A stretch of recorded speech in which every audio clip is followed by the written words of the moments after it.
Convincing power जी आपल्याकडे वकिलाकडे एक मोठी पॉवर असते तिचा आपण 100% चांगला वापर करू शकतो आणि आपण आपल्या बारच्या ज्येष्ठ वकिलाला निवडून येण्यासाठी चांगली मदत करू शकतो। उदाहरण म्हणून आपल्याला एक कलम सांगितलं, असे अनेक कलम आहे की त्याच्या दुरुस्ती आवश्यक। आता काय दुरुस्ती पाहिजे? कलम 2 मध्ये तुम्ही अधिकाऱ्याचे नाव वाढवून टाकले, फक्त समाज कल्याण टाका। आणखी पुन्हा बीएडला जी मान्यता असते ती भोपाळहून मिळते। बीएड कॉलेज ज्यांची त्यांना माहिती आहे त्यांना मान्यता भोपाळहून घ्यावी लागते। त्या भोपाळच्या अधिकाऱ्याचं नाव टाका म्हणजे बीएड कॉलेज पण कव्हर होईल। तर अशी जर एक दुरुस्ती छोटीशी जर केली तर तो कायदा व्यापक होणार आहे। कलम 9 मध्ये दुरुस्ती आहे, 36 मध्ये दुरुस्ती, अशा अनेक दुरुस्त्या आहेत। या सगळ्या दुरुस्त्या मी सांगू शकतो, परंतु आपल्याला मी वकील असल्यामुळे फक्त ज्युरिडिक्शनचं सांगितलं। तर असं लक्षात आलं तर मला वाटतं की शिक्षकांना न्याय मिळत नाहीये आणि या कायद्यामध्ये दुरुस्ती आवश्यक आहे। आणि मी गेले 32 वर्ष ह्याच 4 जिल्ह्यांमध्ये काम करतोय। प्रत्येक शिक्षकापर्यंत मी भिडलेलो आहे, प्रत्येक संस्थाचालकांशी माझा संबंध आलेला आहे। तर मग आपणच शिक्षकांसाठी उभं राहून आपणच आमदार या कायदा दुरुस्ती का करू नये असं मला जेव्हा लक्षात आलं तेव्हा मी उमेदवारी जाहीर केलेली आहे। आणि म्हणून मी शिक्षकांना आणि आपल्याला सगळ्यांना आवाहन करतो आहे की आपल्याला जर, आणि विधान परिषदेची आहे, आपल्याला विधान परिषदेची कन्सेप्ट सगळ्यांना माहिती आहे। विधान परिषद भारतात फक्त 8 राज्यात आहे, इतर ठिकाणी विधान परिषद नाही आहे। विधान परिषद वरिष्ठ सभागृह आहे, विधानसभा हे कनिष्ठ सभागृह आहे। कुठलाही कायदा विधान भवनात पास झाल्यानंतर तो विधान परिषदकडे जातो। परिषदचं निर्माण करण्याचा हेतूच आहे विधान परिषदचा की आपल्या जे निवडून येऊ शकत नाही परंतु त्या क्षेत्रातले तज्ज्ञ आहे, कोणी साहित्यिक आहे, कोणी क्रिकेटर आहे, कोणी डॉक्टर आहे, अशा लोकांना विधान भवनात प्रवेश केला पाहिजे आणि त्यांच्या नॉलेजचा फायदा आपल्या शासनाला मिळाला पाहिजे म्हणून विधान परिषद निर्माण केलेली आहे। वसंतराव नाईक एज्युकेशन सोसायटीची पुसदची तिथली केस हायकोर्टात आली, ते जजमेंट बाहेर आलं। त्याच्यात हायकोर्टने असं ऑब्झर्व केलं की ठीक आहे, मान्यताप्राप्त शाळेच्या अधिकारी महिला दोघांचं नाव नसेल, परंतु 8वी जेव्हा येते तर 8वी पासून 10वी पर्यंत आपण एसएससी बोर्डाचा इंडेक्स नंबर घेतो। कोणत्याही शाळेला 8वीलाच तो इंडेक्स नंबर घ्यावा लागतो एसएससी बोर्डाचा। मग एसएससी बोर्डाची मान्यता आहे त्याला, मग एसएससी बोर्डाचं असेल, एसएससी बोर्डाचं नाव आहे त्या व्याख्येमध्ये, मग एसएससी बोर्डाची मान्यता असेल तर मग त्या शाळा येतील। मग पुन्हा असं आलं की 8वी ते 10वी ज्या आश्रमशाळा आहेत त्या स्कूल ट्रिब्युनलमध्ये बसतील। अपिलाची कॉपी गोपनीय आहे। मी त्यांना पुन्हा सांगितलं, साहेब नाही मला त्याशिवाय सेस देता येणार नाही, माझा से देण्यासाठी मला ती कॉपी गरजेची। मी अर्ज दिला, तिथे लेखी अर्ज दिलेला आहे की मग मला अपिलाची कॉपी मिळायला पाहिजे, त्याशिवाय मला से देता येणार नाही। त्याने अर्जावर ऑर्डर केलेली आहे की ती गोपनीय असते, ती देता येणार नाही अशी ऑर्डर केली आणि मला म्हणे अपील चालवा। मी सांगितलं मी नाही चालवू शकत, ते अपील त्याने अलाउड केलं, माझ्या विरोधात केलं आणि हायकोर्टामध्ये टाकलेलं ते अपील। म्हणजे ही पोझिशन आहे प्रशासकीय अधिकाऱ्यांसमोर चालवण्याची। अवघ्या काही महिन्यांवर येऊन ठेपलेल्या नाशिक विभाग शिक्षक मतदारसंघाच्या निवडणुकांमध्ये ज्येष्ठ विधिज्ञ महेंद्र भावसार यांना उमेदवारी जाहीर करण्यात आली आहे। याच पार्श्वभूमीवर महेंद्र भावसार यांनी आज मोर्चे बांधणीला सुरुवात केली असून आज धुळे जिल्हा व सत्र न्यायालयामध्ये भावसार यांनी बैठक घेऊन आगामी निवडणुकांमध्ये शिक्षकांच्या अडचणी सोडवण्यासाठी आपल्या हक्काच्या माणसाला निवडून देत सहकार्य करण्याचं आवाहन वकील बांधवांना केलं आहे। सगळ्यांना आश्चर्य हेच वाटणार आहे की मी शिक्षक मतदारसंघात शिक्षक आमदारसाठी उभा आहे, माझे मतदार हे शिक्षक आहे, तरी देखील मी बार काउन्सिलची मीटिंग घेतलेली आहे। याचा सगळ्यात महत्त्वाचा हेतू असा आहे की कोणतंही शुभ कार्य किंवा कोणतीही सुरुवात करण्यापूर्वी आपण आपल्या कुटुंबातील सदस्यांना विश्वासात घेतो। धुळे बार हे माझं कुटुंब आहे, मी 32 वर्ष या कुटुंबात राहतो आहे, त्याच्यामुळे कुटुंबातल्या सदस्यांना पहिले मला विश्वासात घेणं फार गरजेचं आहे आणि मी काय करतोय माझ्या कुटुंबातल्या सगळ्या सदस्यांना कळलं पाहिजे, हा पहिला हेतू। दुसरा हेतू असा होता की प्रत्येक वकील हा अनेक शिक्षकांशी संबंधित असतो, अनेक शिक्षक संस्थाचालक त्यांचे क्लायंट असतात आणि वकील हा कुठलीही गोष्ट एक्सप्लेन करून तळागाळापर्यंत पोहोचवू शकतो, त्याच्यावर लोकांचा विश्वास असतो। त्याच्यामुळे माझे वकील बांधव जे आहेत ते अनेक शिक्षकांना माझी भूमिका सांगतील, पोहोचवतील आणि त्याच्यामुळे देखील शिक्षकांच्या मतदारांमध्ये परिणाम होईल अशा हेतूने मी आज बार काउन्सिलची मीटिंग घेतलेली होती आणि धुळे बारने मला पूर्णपणे पाठिंबा दिला आहे। त्यामुळे मी धुळे संपूर्ण बार असोसिएशनचे आभार मानतो। शैक्षणिक आणि धर्मदाय आयुक्त कायदे या विषयामध्ये सखोल अभ्यास असलेले महेंद्र भावसार शिक्षक आमदार झाले तर याचा नक्कीच मोठा फायदा शिक्षकांना होणार असल्याचं मत यावेळी बार काउन्सिल अध्यक्ष यांनी व्यक्त केलंय। महेंद्र भावसार मागील 32 वर्षापासून वकिली क्षेत्रात काम करत आहे, स्पेशली शिक्षण क्षेत्राशी निगडीत प्रकरणं बघतात आहे। त्याच्यातली कायदेशीर तांत्रिक ज्या काही अडचणी ज्या शिक्षक संस्थाचालक त्यांना ज्या येतात आहेत तर त्या अडचणी कशा मिटवता येतील त्याच्यासाठी काय काय गोष्टी आवश्यक आहेत ते जितक्या प्रभावीपणे त्या विधान भवनावरती मांडू शकतात तर तेवढा कुणी मांडू शकत नाही, कारण त्यांच्याजवळ त्या बाबतीतला अनुभव आहे। आणि महेंद्र भावसार हे व्यक्तिमत्व असं आहे तर त्यांनी गरिबीपासून तर आजच्या जे काही आज जे ते ज्या स्थानावरती आहे त्यांनी सगळं काही बघितलेलं आहे.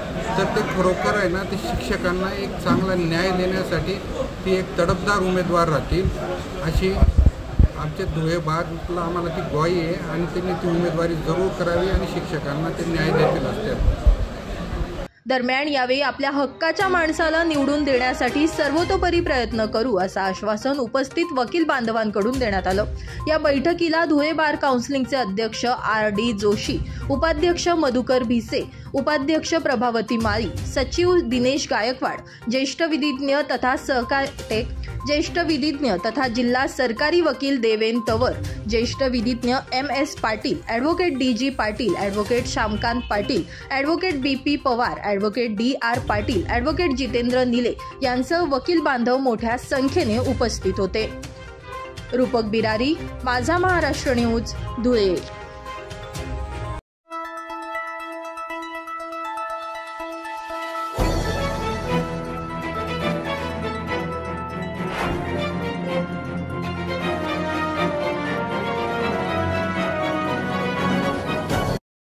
लोकजनशक्ती पार्टीचे संस्थापक अध्यक्ष माजी केंद्रीय मंत्री दिवंगत रामविलास पासवान यांच्या तृतीय पुण्यतिथीनिमित्त धुळे शहरातील कृषी उत्पन्न बाजार समितीच्या आवारात त्यांच्या प्रतिमेला पुष्पहार अर्पण करून विनम्र अभिवादन करण्यात आलं आहे. या प्रसंगी लोकजनशक्ती रामविलास पार्टीचे उत्तर महाराष्ट्र अध्यक्ष दिलीप साळवे यांसह जिल्ह्यातील पदाधिकारी व कार्यकर्ते मोठ्या संख्येने उपस्थित होते. या प्रसंगी रामविलास पासवान यांच्या नावाचा जयघोष करीत पदाधिकाऱ्यांनी त्यांच्या आठवणींना उजाळा दिला आहे. दिवंगत रामविलास पासवान साहेब आज यांची तृतीय पुण्यतिथी स्मरण लोकजनशक्ती पार्टी धुळे जिल्हा व उत्तर महाराष्ट्र विभागाच्या वतीने साजरा करण्यात आला. या कार्यक्रमाचे आयोजन लोकजनशक्ती पार्टीचे उत्तर महाराष्ट्र अध्यक्ष दिलीप अप्पा साळवे व महिला आघाडीच्या नेता शोभाताई चव्हाण यांच्या प्रमुख उपस्थितीमध्ये संपन्न झाला. संपूर्ण विंगचे कार्यकर्ते सदर अभिवादन सभेस उपस्थित होते.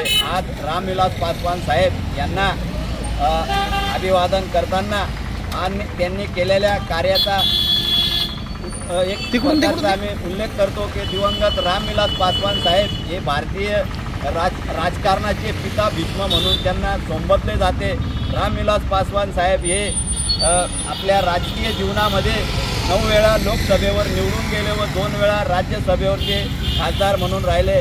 या 11 टर्मच्या खासदारकीमध्ये त्यांनी 6 वेळा मंत्रिपद भूषवले. परंतु रामविलास पासवान साहेब हे देशातले असे एकमेव मंत्री होते की त्यांनी कुठल्याही वैयक्तिक फायद्याचे मंत्रालय त्यांनी सांभाळले नाही. जेही मंत्रालयामध्ये त्यांनी काम केले ते सर्वसामान्य जनतेच्या हिताचे असलेले मंत्रालय त्यांनी सांभाळले व काम केले.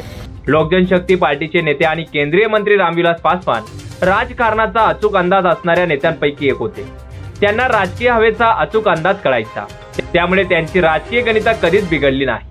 उलट सत्तेत राहून ते राजकारणात यशस्वी झाले. 1977 मध्ये पहिल्यांदा लोकसभा निवडणूक लढवणारे पासवान 9 वेळा लोकसभेवर निवडून गेले. विविध जाती धर्माच्या लोकांना सोबत घेऊन त्यांनी काम केलं. ज्याही खात्यात त्यांना मंत्रिपद मिळालं त्यांनी निस्वार्थपणे गोरगरिबांना मदत करून आपले कर्तव्य बजावलं. तर अनेक पंतप्रधानांसोबत त्यांनी आपला कामाचा ठसा उमटविला. असे अनेक कार्य स्वर्गवासी रामविलास पासवान यांनी केलं आहे. त्यांच्या तृतीय पुण्यतिथीनिमित्त धुळे शहरातील कृषी उत्पन्न बाजार समितीच्या प्रवेशद्वारासमोर त्यांच्या प्रतिमेला पुष्पहार अर्पण करून विनम्र अभिवादन करण्यात आलं आहे.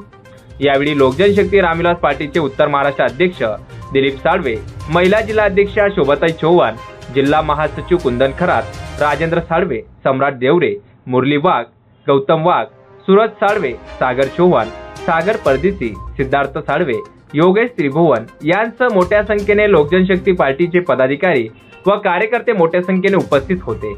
प्रतिनिधी सुनील निकम, माझा महाराष्ट्र न्यूज, धुळे.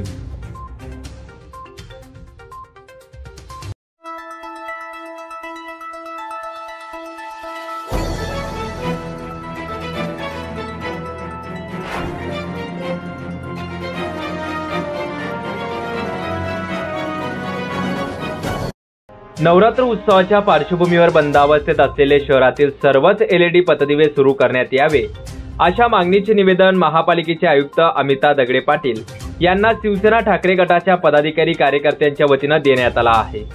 सुमारे 3 वर्षापूर्वी 15 ते 17 कोटींचे संपूर्ण शहरात LED पथदिवे लावण्याचा ठेका ठेकेदारास देण्यात आला होता।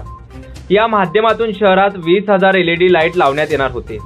या ठेकेच्या रकमेपैकी सुमारे 10 कोटींचे देयके मनपाकडून ठेकेदारास देण्यात आलेले आहेत। सदर 10 कोटींचे देयके देण्यापूर्वी टेंडरमधील अटी शर्तीप्रमाणे काम झालेले आहे किंवा नाही याची खातरजमा देखील करण्यात आलेली नाही। त्यामुळे शहरातील सुमारे 40% पथदिवे बंद अवस्थेत आहेत। ठेकेदार पूर्णतः कामात हलगर्जीपणा करत असून यात संबंधित प्रशासन, सत्ताधारी, नगरसेवक एकही शब्द बोलायला तयार नाहीत। त्यामुळे ठेकेदाराची सत्ताधारी भाजप पक्षाचे टक्केवारीचे संबंध आहे का, असा सवालही या निवेदनातून उभाटा सेनेच्या पदाधिकाऱ्यांनी केला आहे। सदर देखभालाची जबाबदारी ही ठेकेदाराला दिली असून ठेकेदार पूर्णतः या कामाकडे दुर्लक्ष करीत आहे। त्यामुळे अशा ठेकेदारावर कारवाई करावी अशी मागणी ही उद्धव बाळासाहेब ठाकरे सेनेच्या पदाधिकाऱ्यांनी केली आहे। लाईट बंद आहे आणि सणासुदाच्या या पार्श्वभूमीवर आता नवरात्र उत्सव येत आहे। नवरात्र उत्सवाला बरेचशा महिला, नागरिक त्या ठिकाणी देवीच्या मंदिरामध्ये दर्शनासाठी जातात। गरबा, दांडियाचे आयोजन केले जाते, या ठिकाणी जातात। तर अशा ठिकाणी लाईट बंद असतात। बऱ्याचशा घटना देवपुरात अशा घडलेल्या आहेत की चेन स्नॅकिंग, रात्री बेरात्री घर पोड्या झालेल्या आहेत, चोऱ्यांचे प्रमाण या ठिकाणी वाढलेले आहे।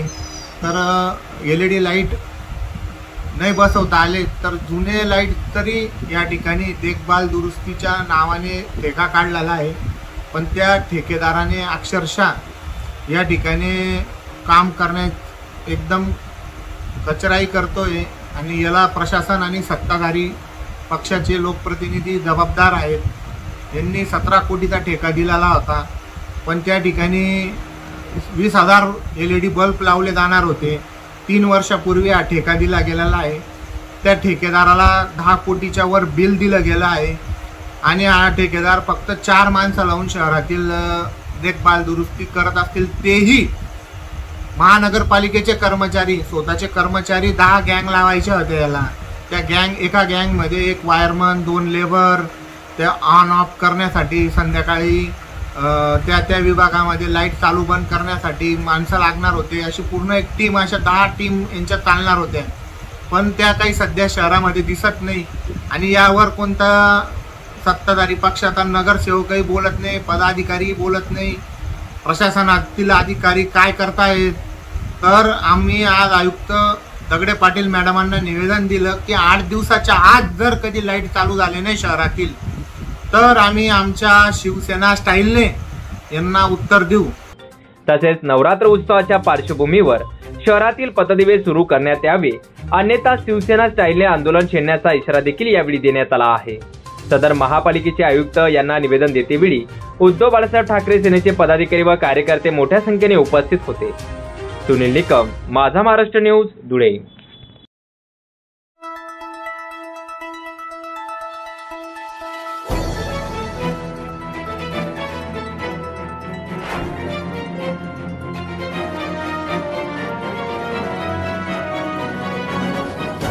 स्मशानभूमीची झालेली दयनीय अवस्था, ज्या ओट्यावर मृतदेहाला अग्निडाग दिला जातो त्या ओट्याची झालेली मोडतोड आणि मेल्यानंतरही मरणयात्रा भोगणारा देह, असे चित्र सध्या धुळे शहरातील देवपूर स्मशानभूमीमध्ये बघायला मिळतंय।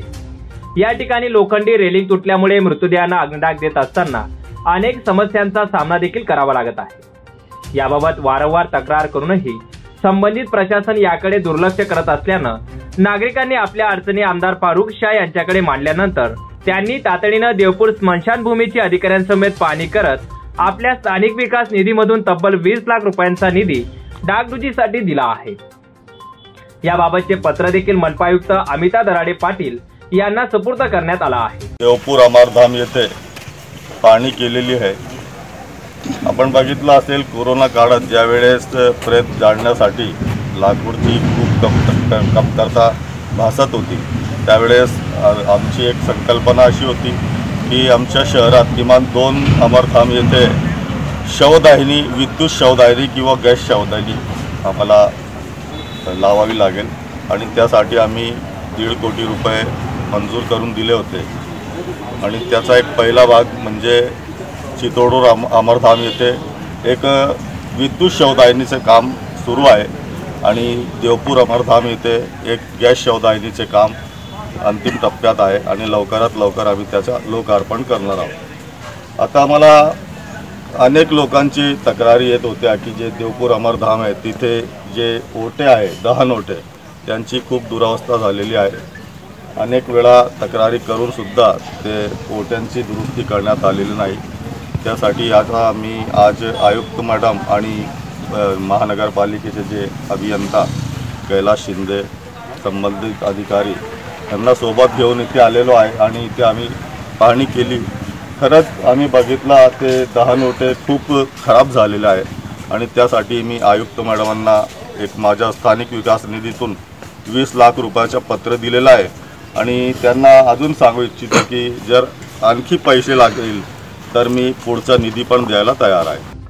आपल्या स्थानिक विकास निधीमधून आमदार फारुख शाह यांनी स्मशानभूमीची दुरावस्था पाहता तातडीनं 20 लाख रुपयांचा निधी उपलब्ध करून दिल्यानं नागरिकांमध्ये समाधान पसरलं आहे। या दरम्यान धुळे महापालिका आयुक्त अमिता दराडे पाटील, शहर अभियंता कैलास शिंदे, विद्युत विभाग उपअभियंता नरेंद्र बागुल, नगरसेवक नासिर पठाण यांसह विविध अधिकारी, पदाधिकारी आणि कार्यकर्ते यावेळी मोठ्या संख्येने उपस्थित होते। प्रतिनिधी सुनील निकम, माझा महाराष्ट्र न्यूज, धुळे।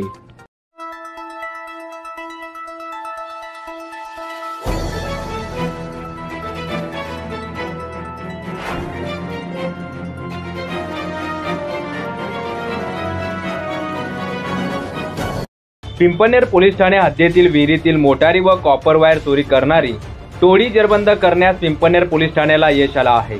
तर या कारवाईत 5 जणांना पोलिसांनी ताब्यात घेतला असून या टोळीकडून अनेक गुन्हे उघडकीस येण्याची शक्यताही पोलिसांनी वर्तवली आहे। तर इतर आरोपींचा यात सहभाग असल्याचं पोलिसांकडून बोललं जात आहे। किरण यात सोनवणे या संशयित म्हणून ताब्यात घेऊन त्यास सदर गुन्ह्यासंदर्भात विश्वासात घेऊन विचारपूस केली असता त्यानं गुन्हा केल्याची कबुली दिली आहे। त्याने हा गुन्हा त्याचा भाऊ विठ्ठल यादू सोनवणे व फरार असलेला अर्जुन याद सोनवणे व पिंपळनेर येथील त्याचे साथीदार सुनील वामन बागुल, सय्यद बाबूलाल आकले, दादा नवल्या माळी यांनी एकत्र मिळून केल्याचं सांगितलं आहे। यापैकी 5 आरोपितांना ताब्यात घेण्यात आले असून त्यांना विचारपूस केली असता त्यांनी यापूर्वी देखील गागेश्वर महादेव मंदिर तसेच मजदीगाव शिवारातील पांझरा नदीतील जलपरी इलेक्ट्रिकल मोटर व कॉपर केबल चोरी केल्याची कबुली दिली आहे।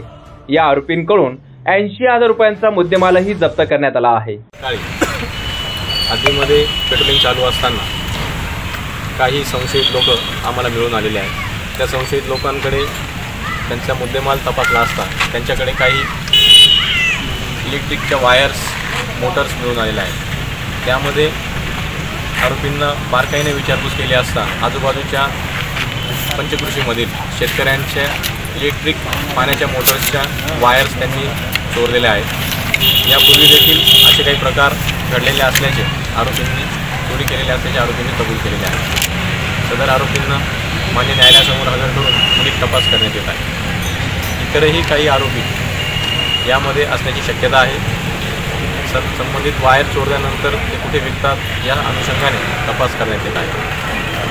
सदरची कारवाई वरिष्ठ पोलीस अधिकाऱ्यांच्या मार्गदर्शनाखाली पिंपळनेर सहाय्यक पोलीस निरीक्षक श्रीकृष्ण पारधी व त्यांच्या पथकातील पोलीस कर्मचाऱ्यांनी केली आहे। साकिब सय्यद, माझा महाराष्ट्र न्यूज, पिंपळनेर।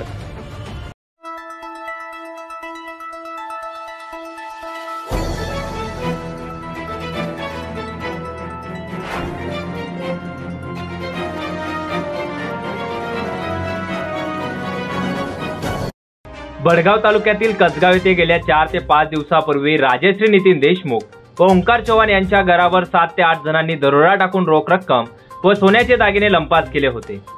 या दरोड्यात या चोरट्यांनी या दोघा कुटुंबातील सदस्यांना जबर मारहाणही केली होती। त्यानंतर पसार झालेल्या या चोरट्यांनी एका शेतामध्ये चोरून नेलेल्या सामानाची तपासणी करत शेतात बॅग व कपडे अस्ताव्यस्त करून फेकले होते। या घटनेचा तपास सुरू असताना पोपट अर्जुन चौधरी या शेतकऱ्याला आपल्या शेतात कपडे व बॅग अस्ताव्यस्त अवस्थेत आढळून आल्यानं त्यांनी भडगाव पोलीस प्रशासनाला माहिती कळवली होती। सदर तात्काळ पोलिसांनी घटनास्थळी येऊन पंचनामा करत अस्ताव्यस्त फेकलेले सामान ताब्यात घेतला आहे। तर लवकरच या माध्यमातून या गुन्हेगाराचा शोध लावला जाईल अशी माहितीही यावेळी पोलीस प्रशासनानं दिला आहे। कसगाव पारोडा रोडलगत उड्डाण पूल जवळ पोपट अर्जुन चौधरी यांच्या शेतात ते कपाशीला पाणी भरण्यासाठी गेले असता त्यांना तिथे बॅग, कपडे व अस्ताव्यस्त झालेले सामान आढळून आले। त्यांनी या घटनेची माहिती गावाचे पोलीस पाटील यांना दिल्यावर पोलीस पाटील यांनी तात्काळ भडगाव पोलीस स्टेशन येथे घटनेची माहिती दिली व गेल्या 20 ते 25 मिनिटात भडगाव पोलीस स्टेशनचे पोलीस निरीक्षक राजेंद्र पाटील, PSI चंद्रसेन पालकर हे पोलीस कर्मचारी अधिकाऱ्यांसह घटनास्थळी दाखल झाले. त्यांनी पंचनामा करत सर्व साहित्य ताब्यातही घेतलं आहे व सदर गुन्ह्याचा तपास युद्ध पातळीवर चालू असून लवकरच गुन्हेगारांना जेरबंद करू असे आश्वासन देखील PSI चंद्रसेन पालकर यांनी कुटुंबांना दिला आहे. तसेच तपासादरम्यान गाडीच्या चाव्या व काही कपडे ओंकार चव्हाण यांच्या असल्याचं निष्पन्नही झालं आहे. तर पुढील तपास PI राजेंद्र पाटील यांच्या मार्गदर्शनाखाली PSI चंद्रसेन पालकर हे करीत आहे. प्रतिनिधी शेख शकील, माझा महाराष्ट्र न्यूज, बडगाव.